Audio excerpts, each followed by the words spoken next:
Ulikuwa unaniita ile siku? Ndio, ni mimi. Nisalamia lakini. Jambo lakini. Jambo sana. Basi niko na dakika moja hivi, nilikuwa naenda shughuli lakini na dakika moja unaweza kusikiza. Naam, lakini nilikuwa natafuta, yani tutafute mahali nafasi tuzungumze. Nina mambo ya ziada ningetaka kuzungumza na wewe. Mambo ya ziada? Ndio. Na labda ungekuja kanisani. Ilikuwa vizuri. Hapana, apart from kuja kanisani, nilikuwa nataka mimi na wewe, yani tukae mahali private, yani tuzungumze mambo. Mambo gani hayo ni kwa private dada?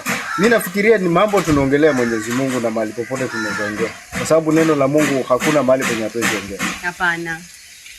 Wewe tafuta nafasi, unijulishe, utayajua baada ya hapo mambo gani nataka kukuambia.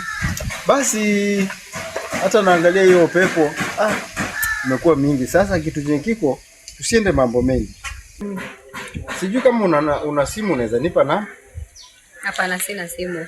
Simu yangu nimeacha nyumbani. Ndio. Naacha nyumbani. Kwa hivyo haina shida. Mimi nafikiri utanitafuta na wakati wote wenye utanipata tutaongea.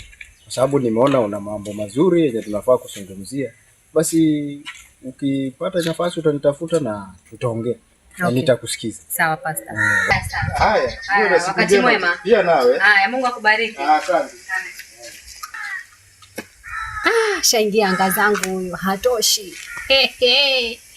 Ashaingiliana huyo, atajua hajui. Lakini hiyo dawa mganga inaonekana kama inafanya kazi. Ndio mganga alipea dawa siku ile. Hiyo dawa nikiwa nayo naona sina wasiwasi sana. Lakini nimekutana na pastor. Pastor anataka kujua kwa nini siku ile nilikuwa nakimbia. Lakini upepo mbona inanifuata sana hivi? Hiyo upepo imenifuata sana. Kila penye nenda, hata pastor alishangaa. Ama dawa mganga inafanya kazi. Sasa wacha nirudi kwa ile mambo yangu kidogo. Nilikuwa nimetulia kidogo, lakini sasa hii dawa yenye pastor yenye mganga amenipatia naona inafanya kazi. Sasa wacha nirudi kwa kazi yangu ya kawaida ile. Lakini msichana mwingine sijamuona kwa muda.